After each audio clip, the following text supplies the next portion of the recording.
minor patient, right? It's nice to meet you. So let's begin, shall we? How about you start by introducing yourself? My name is Ima. My life sucks.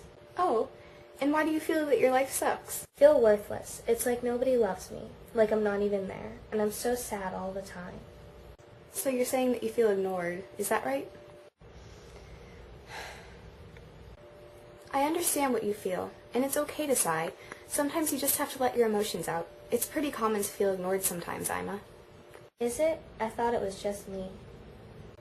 No, Ima. Many people feel this way. In your case, however, I would like to clarify a few things. Have you consistently felt this way for a long time? Yes. Has it impaired your regular day-to-day functioning? Yes. From what you told me, it seems to me that you have major depressive disorder. I think I could have gathered that myself. Yes, in many cases my patients have a good idea of what they're struggling with before they come here. Would you care to tell me in detail your backstory? Remember, you can trust me. Please do not conceal anything, so that I can get a better feeling of where you're coming from and where you're at. Okay, well I think it all started in 6th grade, when Mr. Glub Glub died. He was my goldfish, and he meant the world to me. I loved him more than my toys, my friends, and even my parents. Like I said, he was the world to me, and when I came home from school one day and found his little body floating in the fishbowl, it was just so much. After he died, I was so sad that I could hardly function. I started hanging out with the wrong crowd and did some bad things. It made me feel better for a little while, but it didn't last. After a few years, I got over Mr. Glub Glub, but different sources of sadness entered into my life. I had a lot of bad relationships. I couldn't seem to be able to hold a conversation with my parents anymore.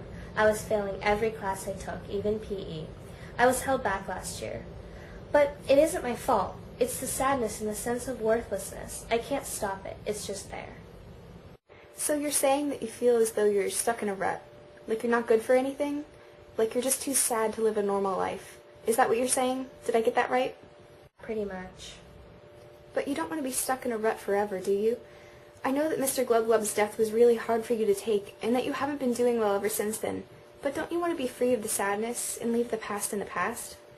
I do, but there's no way out. It's like that feeling you might get if you jump off a cliff into the ocean. You plunge so far down into the water that the surface seems unreachable, 1,000 miles away, and you're struggling to breathe. But you know you can't because the water is pressing in on all sides. It's just how I feel all the time, like I'm too far down, and there's not a person in the world that can save me. That sounds like a really powerful emotion. Would you mind giving me an example of a time when you felt like that?